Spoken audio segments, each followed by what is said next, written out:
From Mothman and Nessie to the spirit that haunts your home, welcome to Bob After Dark, a podcast about legends, lore, and the supernatural. So turn your lights down and your volume up and enjoy your trip to the shadows.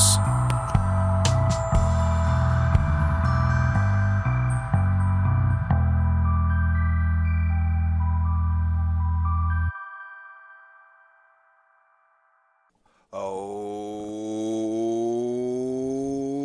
hey there, children of the night, and welcome to Bob After Dark, the show that takes you into the shadows and goes and says hello, everything that goes bump in the night.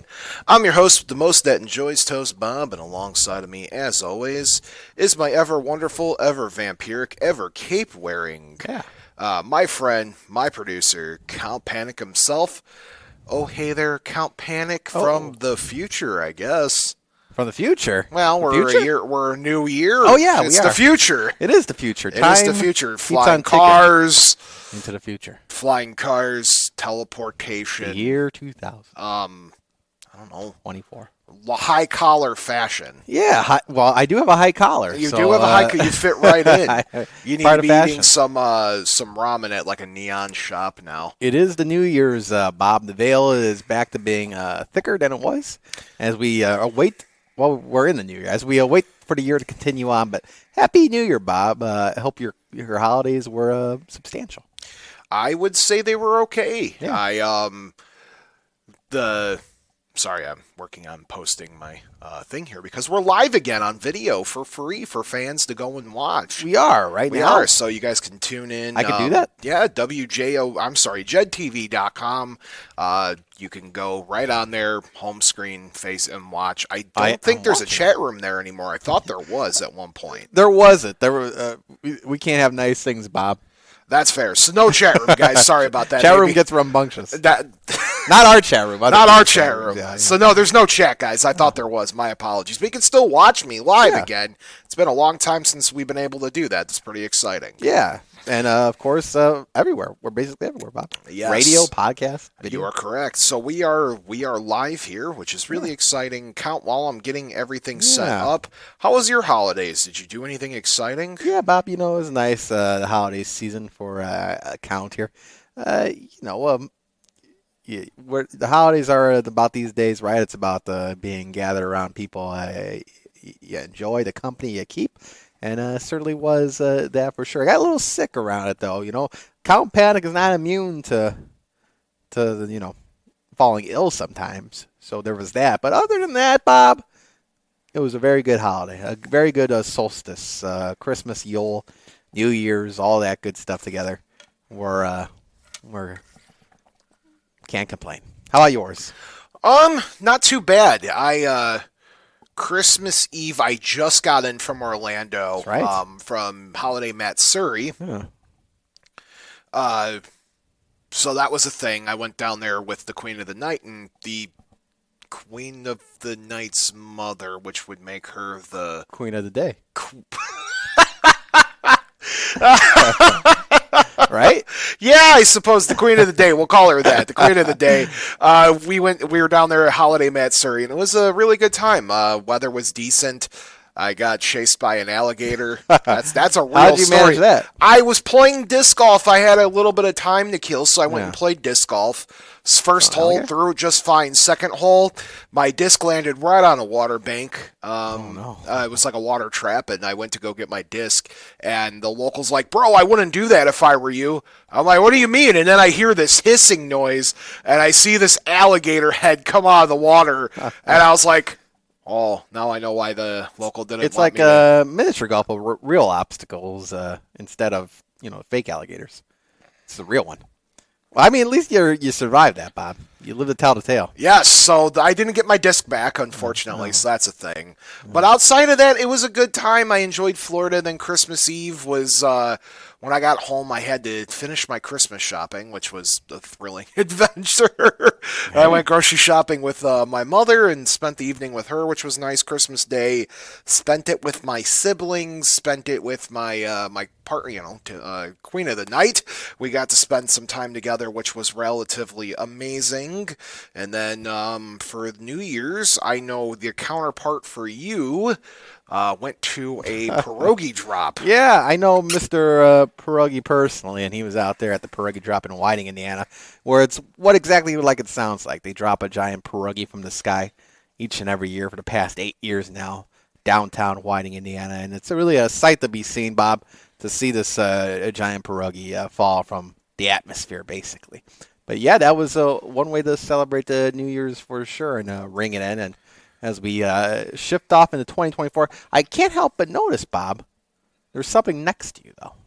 There is a bag here. There's a bag. A little hefty bag. Hefty. Let's open it up. Not like a hefty, the brand hefty. Now, this is from my friend. From your friend, huh? Is this a pierogi? It is signed by Mr. Pierogi. My friend, Mr. Pierogi. Yeah. He signed. I got a pierogi Christmas ornament signed by some guy named Tony. Well, who is Mr. Pierogi. But look at that. Let me see if I can zoom in on that thing. Let's see. Absolutely. Don't zoom in on my face. My skin's awful. See, I'll try to do it from this camera here. So let's see. You want me? There we go. The wrong camera count. There we go. No, you wanted to go that way. It was working before. It was working There before. we go. No, that's a Christmas tree. There's fast zooms here. There we go. It's a cool pierogi ornament. Right there, you can see it. It's real sharp. Thank you, nice. Cal Panic. It's got some good weight to it, and I appreciate that it's autographed. Yeah, it took a lot to get. I had to pay a lot for that because his autograph doesn't come cheap, and I had to nag him for a little bit. But yes, hang it proudly there, Bob. Hang it proudly. But yeah, he's celebrating. We're celebrating and the new year, Bob After Dark. Yeah, and I rang in my new year with the Queen of the Night. We enjoyed some grapes, cheese, crackers, pizza, which was nice. Those amazing cream puffs that you get in the plastic tub. You ever have those? The cream puffs. Yeah. You know what I'm talking about, I know right? what you're talking about. Yeah, so the little bite-sized ones, and we had a really good time. And then I made bottled my mead that I got prepared in May. And my next 2 batches are fermenting now. How about that? Yeah. So now, when will these be done? 3 months, it'll be ready to bottle. And then it'll age for probably another 2 months, and it'll be ready to drink. I'm ready. It's pretty interesting. I bottled my first batch of mead. It smelled good. It tasted relatively orangey. So I only took a little droplet of a sip because it needs to age just a pinch more in the bottle now. Yeah, there you have it. Something weird. Yeah. But anyway, guys, if this is your first time ever watching or listening to Bob After Dark, we are your weekly-ish paranormal show where we talk about legends, lore, supernatural, things that go bump in the night, lights in the sky, weird cryptid stories, and of course, Count Panic's favorite cocktail to have at New Year's Eve. I mean, I'm a simple guy. I think Jack and Diet Coke usually. I don't think that's much different than New Year's either. I think if I get it. I know champagne's the traditional thing, right? People like drinking the champagne. But, yeah, champagne on New Year's is pretty good, too. How many times besides New Year's do you get to drink champagne? I feel like that's. Have you ever had a mimosa? Yeah, of course. But I mean, I'm talking about like that's the day. People. I know people that drink like champagne willingly throughout the year. I'm more of a beer guy these days. Of course. I'll enjoy a glass of whiskey on occasion. It's that's a thing. But champagne. Yes, champagne. I couldn't even tell you I'll have a mimosa once in a while, which is champagne and orange juice. Yeah. But I couldn't tell you the last time I had champagne straight. Not even on New Year's. No, because I usually toast with like a beer. Beer. Yeah, that's usually what I do. I mean, I'm trying to think of when the last time. I remember the Queen of the Night showed up for our first show, and we cracked open a bottle of champagne in the parking lot. Remember that? There you go. Yeah. Yeah, but that was years ago. I couldn't tell you. Maybe that was the last time you had champagne. Probably.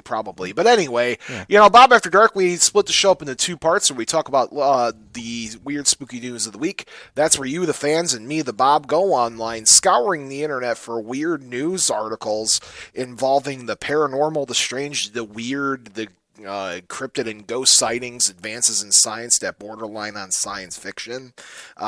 Those are some of the things that we talk about here. You are normally 90% of the time not prepared for this for the news. I want to get your hashtag Panics take, where you, the Panic, tell me what you think of the news article. Yeah, let me know. Absolutely, except this one time I totally forgot I wanted you to look at this photo. Oh, okay. So I'm sending it over to you now, and totally professional here on Bob After Dark, I promise you. I'm a little discombobulated today. No, don't worry about it. It's a new year, Bob. Yes. You're allowed to be a little discombobulated. I am. I'm very overtired.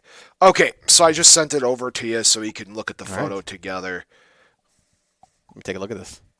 All right, so let's dive into not that news article first, so that way there you can get caught up. Let's talk about the first news article.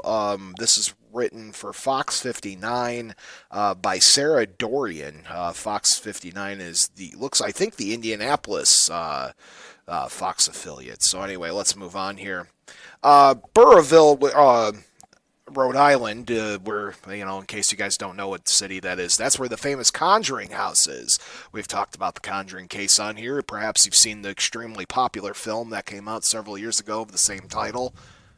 You've seen. I've seen it. You've seen it. Yep. Yeah. So, the owner of the famed Conjuring house in Rhode Island is setting the record straight on what caused the fire in a nearby barn earlier this week.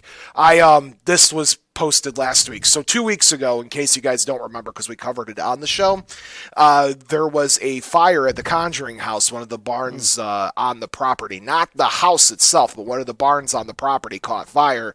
Lots of speculation saying, that's what happens when you buy a very possessed piece of property, right? Yeah. But according to the owner, that is not the case, and I quote, "Neither Bathsheba Sherman, the crooked neck lady, nor any other spirit caused this fire," Jacqueline Nunez wrote in a statement referring to the house's paranormal lore. The fire broke out inside a 2,000 square foot barn in Burnaville earlier Monday morning, so this was last Monday, and took approximately 3 hours to knock down, according to Nunez. "We are relieved that the barn is still standing," she said. "We will not know what is salvageable until advised by our structural engineers." The fire didn't affect the house, which was built in 1836 and made famous by the 2013, I can't believe it's been that long already, 2013 horror blockbuster, The Conjuring. The movie is loosely, and I use that term very strongly, loosely based off the paranormal activity that the Parent family reportedly experienced while living in the house during the 1970s. Nunez said the barn fire is likely caused by, and I quote, "improperly disposed materials spontaneously combusting inside a trash bag left in the barn. This was an accident," she explained, emphasizing that this is not intentionally set. The barn, which Nunez said was originally built in 1801, has recently been renovated. No one was injured in the fire, and the barn does not appear to be a total loss. Nunez bought the Conjuring house 2022 for $1.5 million. Hashtag Panics Take.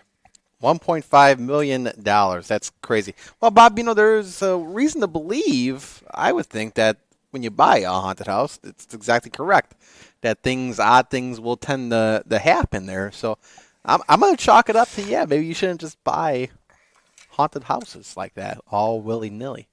That's just me. I know some people are into that. Oh, I'll buy the haunted house immediately. I feel like there's some stuff that might be, that could be bad. Absolutely. All right, let's do the second to news story, so that way there you could get caught up to the one I sent you. This one is from NBC4, written by Ava Boldizar, Boldizar. This was in Delaware, Ohio, so not Delaware the state, but Delaware, Ohio. Paranormal investigator opening horror-themed pizzeria in central Ohio. A local paranormal investigator is bringing a new pizzeria with a spooky twist to central Ohio. Restaurant owner and paranormal investigator Luis Gonzalez, alongside her fiance Zach Bracken, are opening Louis G's at 219 South Sandusky Street in Delaware. The restaurant won't be your typical pizza joint. It will feature a mural with iconic scary movie characters eating pizza along with the other horror-themed decor. Luigi's will also have pinball machines and a few horror-themed arcade games and pinball machines as well. My fiance and I, who is the owner, with the other owner, we love horror films, Gonzalez said. We always sit and eat pizza and watch horror films and just wanted to extend our personalities into the business. The restaurant will be family-friendly and not feature any overtly scary elements, Gonzalez said.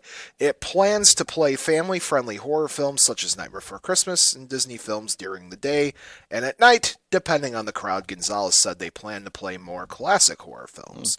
Luigi's will serve New York-style pizza, which is inferior to Chicago pizza by every leap and bound. Fight me on that one, folks. Salad, pizza roll, sandwiches, pasta, fresh-cut fries, wings, and alcohol. My fiance and I have been dreaming about opening this place for a long time now, Gonzalez said, so we are just really excited to have this dream to be sharing it with the Delaware community. Luigi's is now open, and it's open Sunday through Wednesday from 11 to 10, and Thursday 11 to 11, Friday and Saturday 11 a.m. to 1 a.m. Hashtag Panics Take. Hey, how about that? That sounds like good fun. Now, much different than the first story, which sound menacing, but this one sounds a little bit more leisurely. But that's fantastic. You got to keep that history alive there, Bob. Yeah, you keep the classics moving. You ain't kidding, Count. Yeah, you ain't kidding at all. It's fantastic. I wish they would have dived a little bit more into their paranormal background in the article. And I appreciate that a paranormal investigator opened up a horror-themed restaurant. That just goes hand in hand. I always had the idea of opening up a paranormal pub, and so it's themed after the paranormal and ghost actual lore, not horror movies. That's my retirement plan. Yeah. But you can come get a drink and drink a Bloody Mary with me while I tell you the story of Bloody Mary and or Resurrection Mary. There you go. Yeah, exactly. Yeah. All right. So are you ready for the last article then? Yeah, and I think I got your photo here. So let's. Excellent. So this last story comes to us from popculture.com. Photo of alleged Bigfoot and baby Sasquatch surfaces online. The photos have sparked debate online and in the Beacon, New York community. This is written by Michael Hine, again on popculture.com. An alleged Bigfoot sighting in upstate New York has social media talking, but no one can agree on whether it's authentic or not. The photo was taken in a wilderness near Beacon, New York, according to a report by the Daily Star. Viewers says it shows an adult cryptid-like Sasquatch or Bigfoot carrying a baby on its back. The first photo appeared on a Facebook page dedicated to cryptid sightings in the Beacon area. The area is regarded as a hotbed for Bigfoot activity by many people, and a blog associated with the Facebook page reads, and I quote, "I started this page in response to the numerous Bigfoot sightings in the Beacon, New York area over the past year. Photos on the page date back to 2014 and claim that it show other Bigfoot sightings, but none like the one posted this week. Mama with a newborn. They washed them off in a nearby creek after birth," one person commented under the photo. Another added another, and I quote, "Come on, people, it's BF with several more there." BF meaning Bigfoot. "Maybe the enlarged pic will help you." And a third added, "That's a baby Bigfoot on its back." I appreciate the obvious nature of these comments, folks. Yeah. Of course, the post drew out some skeptics as well, including some who believe in Bigfoot but not in the authenticity of this photo. One person wrote, "Nope, if it looks human in size and proportion, it's much more likely a human than a Bigfoot. Nothing about this picture speaks to the anatomy of anything but a human. But if a human could fit in the suit, then probably that is the answer," another joked. "Nope, looks like Quasimodo," someone quipped. Beacon is located on the Hudson River about 90 minutes north of New York City. It's nearly 4 hours south of the state's most famous wilderness areas like Adirondack Mountains, but it is still surrounded by dense forests. Still, many skeptics question whether an intelligent biped like Bigfoot would choose to live in a relatively populated area with so many more remote areas available, with no substantial evidence of Bigfoot's existence, let alone their theoretical preferences for habitats, climate, and ecology. It's hard to make a reliable guess. Either way, the people of Beacon have definitely embraced their reputation for Bigfoot sightings with local attractions and exhibits. And if you're looking to do it yourself, it might do some Bigfoot hunting yourself. They do claim to be a good place to be as well for vacationing. I have two opinions on this, but my opinions mean nothing before the hashtag panic steak. Well, Bob, I'm telling you, we always wish we had a clear photo of Bigfoot, right? A clear photo of Sasquatch. This has to be, if this is a legit photo and real, the most clear picture of all time, I would say. Wouldn't you say? I got it for the folks watching on Jed TV on the video side of things. I'll put that on the screen right now. I mean, you can see it right there, clear as day. Bob, that's a very clear photo. That's a Bigfoot with a baby Bigfoot. Yes. Baby Sasquatch. I mean, but is this real? That's the thing. Or is this just doctored? Is this AI? Is this a phony, a fake, a fraud? To me, just looking at it looks real. And I'll even go closer, Bobby, if you want to see the baby. Yeah, zoom in for our folks watching on the Jed TV. Yeah, there's the baby right there. See? Right there. What do you think? Fake? I want to point out that the last line in the article said Beacon is a great place to vacation. Well, that makes me question its validity immediately. You think they just want to bring people to look for a Sasquatch? Yeah, that's the best way to I would say top 5 reasons to bring tourism to the local areas to create some sort of paranormal palooza. But that photo alone is a great photo. It's a great photo. It's less muscular than your typical Bigfoot sighting. Yeah. The suit's a little, I don't want to say it's too hairy because that's redundant for a Bigfoot sighting. Yeah. I'm going with fake. Fake. Too clear, right? That's if it is, I will tell you, other than like maybe a handful of things out there, like that video that popped up last year of like the really muscular one by the stream we showed. I want to say if this is real, this is the clearest photo of a Bigfoot I have seen in a long time. Oh, very clear, yeah. And it's definitely interesting that there is an offspring. Can you zoom in on the offspring a little bit more? Okay, let's see how much I can do here. Yeah, of course. You're my there we go. We're almost there. That's the most interesting part of the photo. Yeah. Because if that's a baby, they've literally went out of their way to find a baby Sasquatch costume or make one. Find a baby willing to cooperate while wearing it, because that thing looks pretty calm riding on that thing's back. Unless it's a baby doll that they strap to the suit. Well, but I'm looking at the face too here. Is there not? It seems like it's lacking hair on the face. Now I don't know how a baby Sasquatch. I was gonna say, are you an expert on baby Sasquatch? But it seems like the face is a little too bare too. Like it maybe just. It's a baby Sasquatch. What do you want it to come out looking completely as a hair mess? Yeah, like a hairy baby.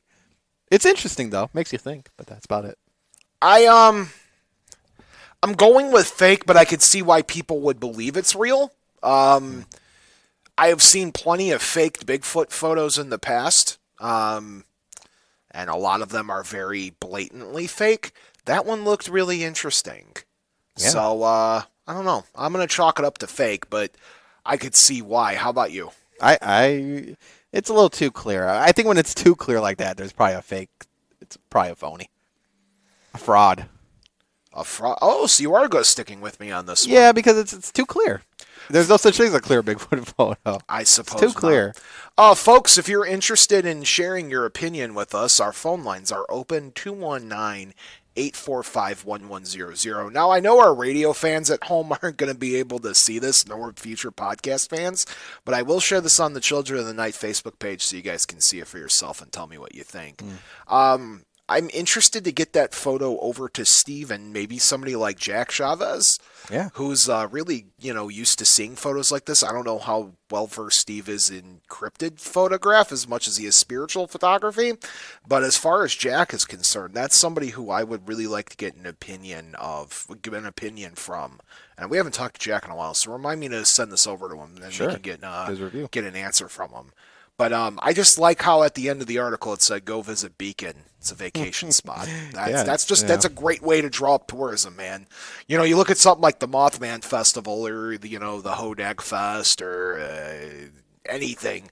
Those are all based on sightings in areas and other types of creatures, and they draw people in from all over the world. Mothman Festival being the quintessential kind of paranormal festival in the world, and that draws in people from all over the country. I'd even argue probably all over the world come to the Mothman Festival, so why not make a Beacon Bigfoot Festival? Beacon Bigfoot, double B, BBF. Yeah, Beacon Bigfoot Fest. Yes. Yeah.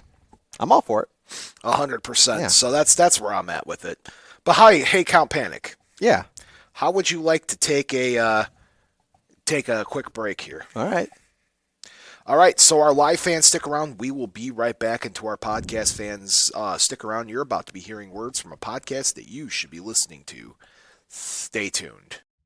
Welcome to Ghostly. Pat, what are you doing? What? I want people to know that we're a podcast that takes a deep dive into some of the scariest ghost stories. But we don't do the creepy voices or weird sound effects. We debate the ghost stories. And aren't you supposed to be the skeptic? I am, but they'll find that out once they listen. Look, all you have to do is tell them to listen to Ghostly, and that our listeners get to decide which stories are real. And which stories are just old folklore. Exactly. Download Ghostly wherever you find great podcasts. Oh, jeez.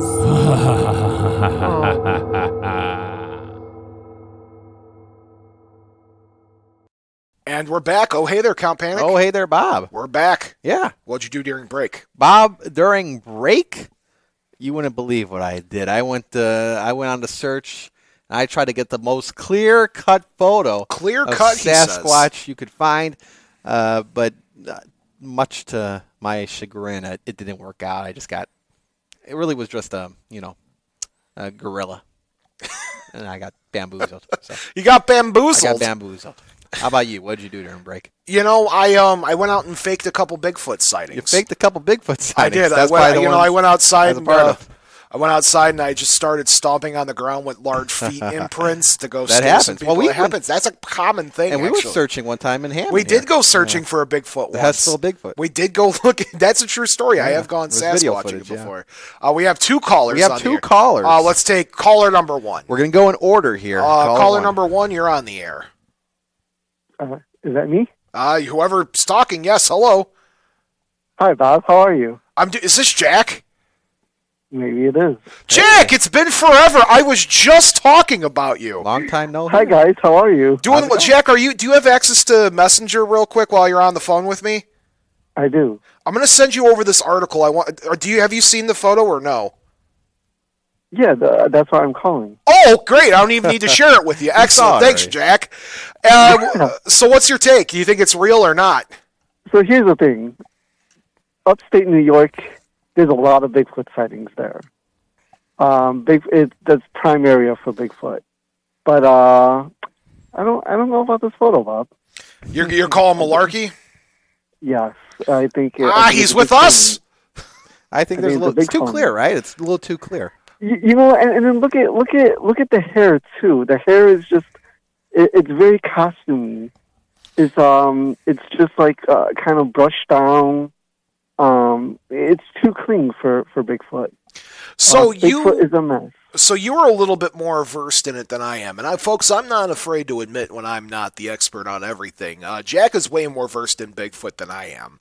In your opinion, in your studies, do you think that, or my first question, this is two parts. First question, have you ever seen a baby Sasquatch photo or know of a sighting that involves with a baby or just even an offspring of the Sasquatch?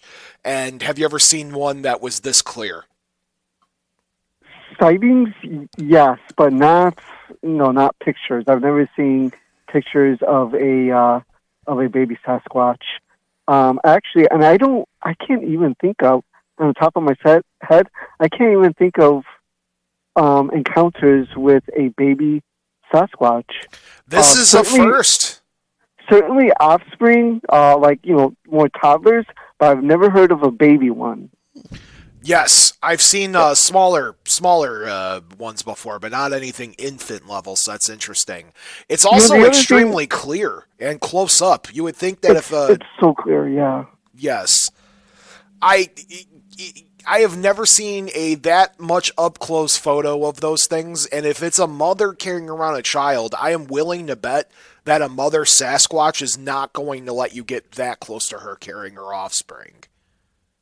No, I doubt it. And also, that's a very lanky-looking Sasquatch. Sasquatch is usually described as muscular. No. It's described as very, very built, with a big chest. And so, I call phony on this one, Bob. Thank you so much. Now, see, Jack, you read my mind. I needed that. Yeah. What's been going on with you, man? How have you been? Oh, I'm pretty good. I did a lot in 2023, and I have a lot planned for 2024. Anything you're willing to give a Bob After Dark exclusive on? So, I've been doing a lot of the ghost investigations in Illinois, and I dipped a little bit into Indiana, but now I want to go further. So that's a little bit of a plan now. Oh, where do you got planned? So we want to go into Iowa. We want to go into possibly Kentucky. So we want to expand a little bit there. I like that. Good luck to you, Jack. You're a smart cookie, so I know you're going to go very far. Bob, I wanna formally invite you and Panic if you guys would like to be guests at my Chicago Paranormal Convention. We would love that. When's the date? It'll be Saturday, June 8th. Let's put it on the calendar. We'll put it on the calendar. Jack, thank you so much. We appreciate that. Absolutely, guys. Happy New Year to you. That was a great New Year's present. Well, how about that? Merry Christmas and Happy New Year to you guys. Bob, we'll talk about it later. Yeah, shoot me a text. You got the digits. Absolutely, yeah. All right. Talk to you soon, Jack. Thanks, Jack. Bye, guys. All right. I guess we'll be at Jack's Paracon Saturday, June 8th. That's my first booking in 2020. You got it. Who knew? That was. I guess you could just call in live and ask me for your shows now, folks. That's the way to do it. We have another caller. We do have another caller on here. Take it live. Oh, hey there, Bob. Oh, hey there, John. I was wondering if it was going to be you or somebody else on the second line. Well, you know what? I was wondering, too. I really thought that might have been Bill because, Bill usually gives us a call, too. And Jack, I was kind of surprised because as of you also, he hasn't called in quite a while. So I honestly thought Bill was on the line. But I Could be anybody. want to wish you a Happy New Year, first of all. Oh, well, you too, John. Happy New Year. And I'm glad you made it back, after that alligator incident. I am lucky to keep my appendages. That is, the local literally said you're lucky to have a hand. Well, it's a good thing there were some people there that kind of seen you, walking towards that way. And, if you're not thinking, Florida alligators are probably all over the place, but, hey, at least you got something to tell about your trip, right? Yes. If anything else. And so what are you concocting up? That is that wine or what? Oh, mead. It is honey wine. It's the world's oldest form of alcohol. It was one of my 2023 hobbies I wanted to pick up to, start diversifying my life, and my first batch is ready to go. Well, I like to have a shot of that when it's ready, or a glass or whatever. Yes. But Jack, I didn't see the photo of the Bigfoot and the sibling, but Jack seems like he's very knowledgeable on that. So, is this place in New York? Is this a legitimate place? Is this a well-known place, or is this something that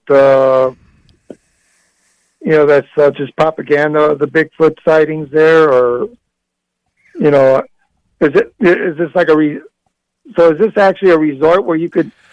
It sounds like it's a normal city in upstate New York, and I can't even say this is upstate. If this is only like an hour and a half outside the city, the city proper of New York, then it's not even that really far out. I'm willing to bet there's probably people that commute into New York from that neck of the woods, so it's not too far upstate. I know proper upstate New York by like Albany, Buffalo area, there are Bigfoot sightings up in that neck of the woods. This is a little further south than where I'm aware of. I've never heard of Beacon, New York before this, but I do know who to call.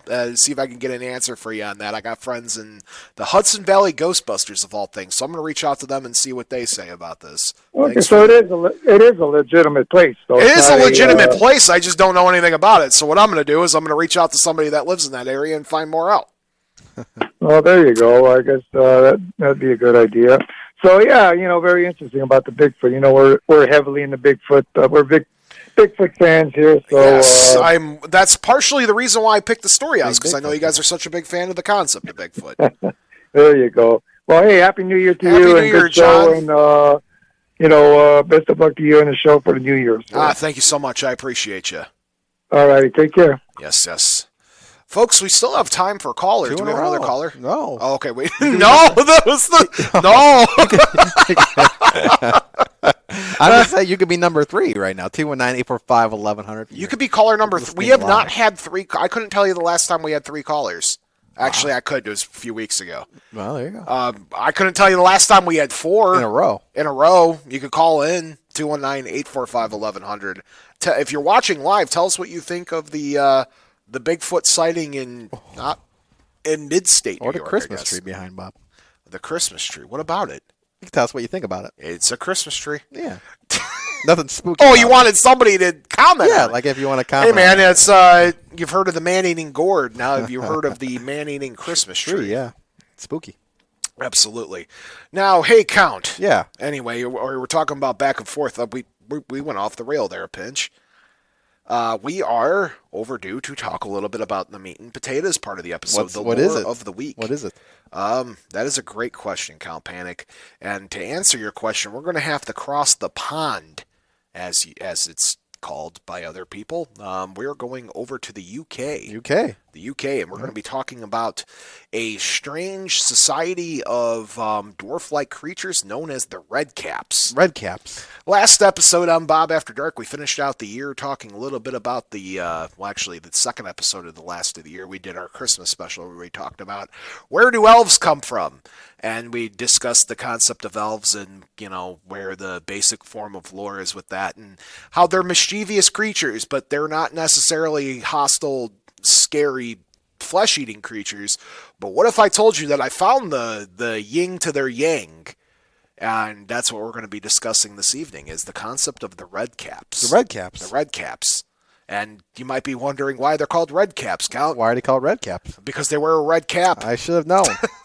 Now wait till you find out why they're red. All right. They're wonderful. So anyway, let's dive in. I'm going to be reading an article here from Dark Tales blog about the Redcaps. And the Dark Tales blog discusses all things kind of spooky and whatnot. So the Redcap describes a type of goblin for Northumbrian and Scottish borders folklore. While many related creatures such as the Bogarts and the Kobolds have a reputation as malicious tricksters and troublemakers, at least in some stories, Redcaps are considered far more malevolent. Bloodthirsty and violent, Redcaps take their name from their practice of soaking their cloth caps in the blood of its victims. Wow. That's something. Yeah, that's something. As with many creatures of English folklore, names for the beings mostly frequently known as Redcaps vary from place to place. Dunter is sometimes used in Northumbria, and sometimes they are called the Powrie on the Scottish side of the border.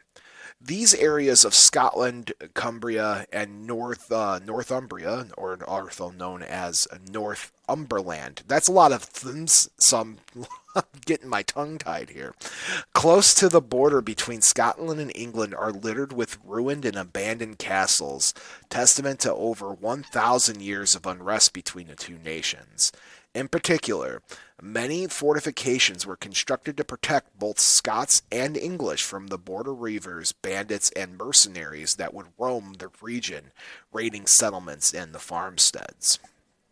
Most tales of Redcaps identify these many ruins as their preferred lairs.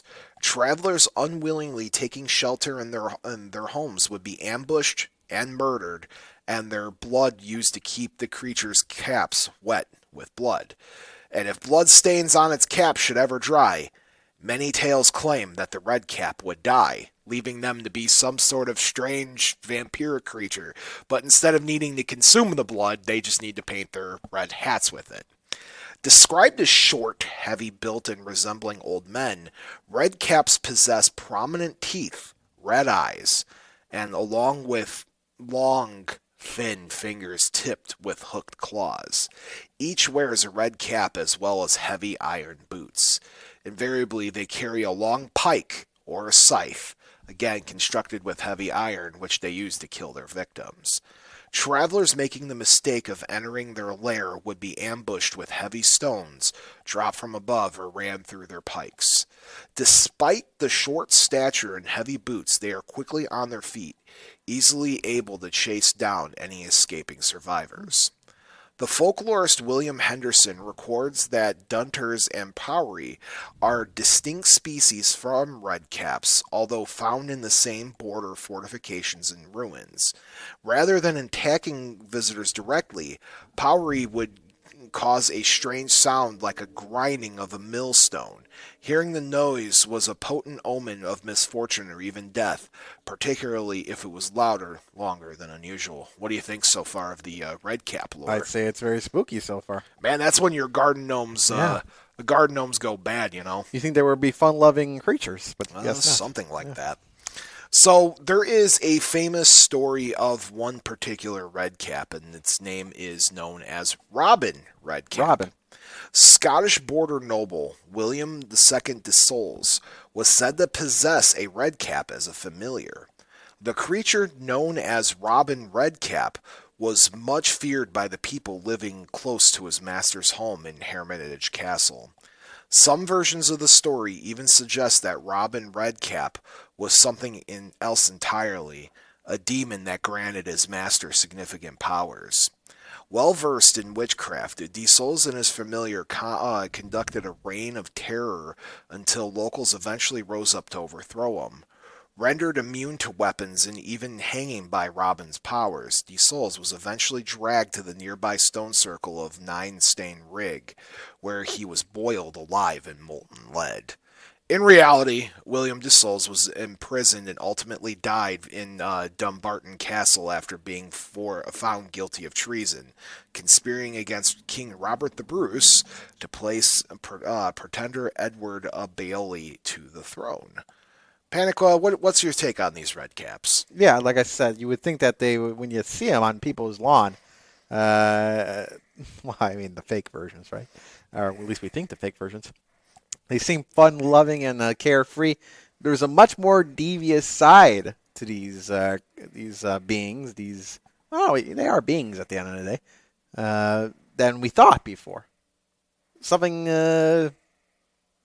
not good is going on here. Yes. Yeah. So let me go over a little bit more of Robin Redcap. Robin Redcap was a powerful creature granting his master varied powers. Teaching William the numerous dark arts, the goblin is also said to have granted his master immunity to most weapons and even magic rope, meaning that it took lead, like I said, to boiling alive. Even after Solus' death, Robin Redcap is said to haunt Hermitage Castle, and he may even be able to aid his master after death. And since Solus' ghost is said to return every 7 years, no doubt, as Robin Redcap's doing. So this thing supposedly lives still in the castle, and it summons its creature, it summons his master once every 7 years to do his bidding. Yeah. Strange stuff. It is strange. Once every 7 years. And they are... It's interesting when you look at the concept of, like, fairies, brownies. In this case, we're talking about the redcaps. It is very interesting how American folklore treats these things like, I'm going to use Tinkerbell as an example. It's very interesting that people use like the concept of American like iconology like with Tinkerbell, and we make them out to be this, short, tiny creature that has magical abilities and, might be tempered, but, not necessarily vicious by any means. Usually they throw a tantrum and that's the end of it. That's, what we get in American, fairy tales when it involves fairies. But in reality, these things are just absolutely terrifying. Once upon a time ago, old fans of Bob After Dark know that every February or every March I used to do Faelore month until I eventually ran out of ones that I could do an entire episode on. They're interesting. You look at these things and they're legitimately the most terrifying types of creatures I could talk about on the show. We discuss creatures like Mothman here in America, and Mothman's just, this thing that, or, kind of stalks and warns of impending doom, and even as far as like, I don't know, anything else we talk about here. But in the regards of these fairy creatures, things like the Redcaps, I think are a lot more terrifying. And, I think it's a really interesting added touch of the almost vampiric nature of them by painting their hats red constantly, because if it dries, they die. I have never heard of anything quite like that in any piece of lore I've ever read, which is quite a bit, in case you guys probably didn't guess. Most of the time when it comes to vampiric creatures, you think, oh well, it could drink blood, it might harvest on soul essence, whatever, and maybe it's not like, or it's just bad energy it'll feed off of. You would think. Yeah. Those are, the typical vampiric things that we deal with. I've never heard of something vampiric to the point where it needs to paint its clothing in order to keep itself alive. I think that's very interesting. I also think it's a bit eerie to think about that they kind of take refuge in abandoned castles and other structures. We don't know why that is. I could probably take a guess. We're going to assume that Redcaps are not a real creature, right? We're going to just assume that it's a story that, people of that region told their kids. And, a lot of times when we look at these creatures in folklore and in other types of, stories, there's a reason why those stories are told. They are usually there to teach a lesson or teach a morality thing or whatever it might be, right? Mm-hmm. But in this case, with this particular, instance, I wonder if people created the story of the Redcaps to try to keep kids out of abandoned castles. Now, I'm going to assume that there's not too many abandoned castles that were going on during that time. I'm assuming most were occupied, but maybe even more recent stories of them were told that to try to keep their kids out of wandering around abandoned castles. What's your take on that? Yeah, I mean, here's the thing with the abandoned castle situation, and also the painting itself is kind of strange in that odd sense as well. But at the end of the day, you kind of get it. It helps them kind of continue on at the end of the day, there, Bob, if you ask me. But painting themselves, that was interesting. And I wouldn't think that. Do you think it's do you think there's any truth to the story, or do you think it's just a bunch of malarkey? No, I don't think. Listen, unlike the fake Sasquatch that we think that's on the screen behind me here, there might be some truth to this. Now, is it 100% true? I wouldn't go that far, but there might be some basis of truth to this all. I have no theories to disprove it, so I got to remain a little bit on the fence with it. Yes. So, I don't know. Would you like to ask me the same thing? Yeah, what is it? I don't think they're real. Oh, okay. No. Not even just a little bit? No, because it's not necessarily a Faelore creature. No. These things, in the Fae, they come from another dimension that's kind of their own thing, and we're going to assume that the Redcaps are not, your typical Fae type creature in, the Ireland area. Maybe these Redcaps are, and they're just another form of it, but man, it's just brutal and terrifying to think these tiny creatures come chasing after you with tiny scythes and pitchforks and stuff and pikes to chop you down and come get you. No, yeah. Interesting stuff, Count. And, part of my job is to tell you guys how to defend yourself. And I'm going to tell you what not to do. Let's not wander into abandoned castles. But I would suggest that. Let's start there. Don't wander into abandoned castles. I myself will wander into an abandoned castle anytime I please, but that's because don't do as I say. Don't do as I did you. Just do as I say. Yeah. Because I'll tell you, that's That's a dangerous thing. Don't be wandering into castles, because not only will you might fall through the floor, but you could also get attacked by a redcap. That's the ultimate slap in the face right there. If for whatever reason you end up getting captured by a redcap out into the wild, maybe you're going to be lucky enough to give one a punt, give it a kick, step on it, I guess. But maybe. If they're chasing after you with them scythes, they can get your Achilles tendon. Could be ended, yeah. And you'll just be on the ground. Yeah. This is why I suggest, a net gun. A net gun, so just trap them. Trap them. Yeah. That way, then you could bring one here. You don't see those too much anymore. What, a net gun? Yeah. We won't talk about that here, but I'm sure with the right people we can They're make out that there. Okay, we know people. That's a very cartoony weapon, I guess. Yeah, I'm gonna hit you with a net gun. It works. It's a right? I want to shoot you with a net gun. I want to see what happens. Really? I get caught in a net. That's what would happen.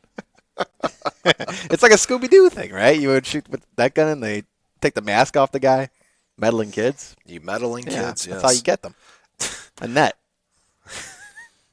You're funny. More often than not, it was a net. All right, Count. So, hey, let's close out the show with some New Year's resolutions. Oh, Bob, but New Year's resolutions. Do you have a New Year's resolution? I don't really make too many resolutions. I think it's just to, be the best version of yourself you possibly can at the end of the day, right? Yeah. I'm not one to believe in the concept of New Year, New Me. I would just like to... I don't know what my resolution is, man. It's to just be the better version of me. Yeah, there you go. That's it. That's all you could ask for. It's all every day is a new day, man. And that's just the way I'm going to take it day by day. Day by day. So, Count Panic, our first episode of 2024 is in the books. Yeah. Yes, and I guess we're booked as a guest for a show in June. We are, and it happened live. I played out live on the air. I guess if you're a con runner and you want to book us for a show, if you can't get a hold of me via email, which is do it live. You just do it live. Do it live. Absolutely. What's the worst that can happen? Yes. Do you have any closing words for our audience tonight, Count? Well, everybody, once again, Happy New Year as we set forth another year of Bob After Dark. Yes. Folks, Happy New Year to all of you, and hopefully 2024 is the best year you can possibly have it be. I don't know how much more I could do. That's pretty good.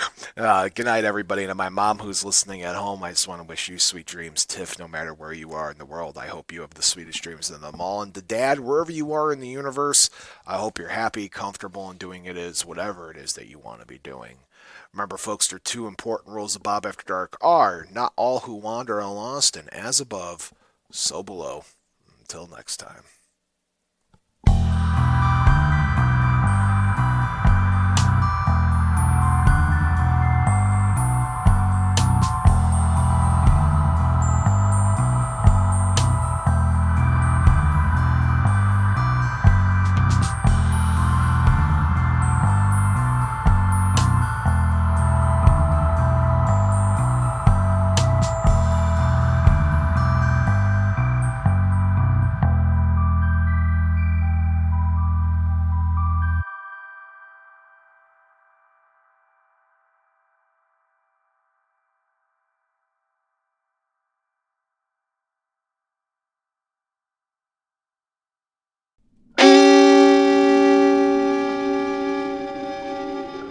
Memoriam Development.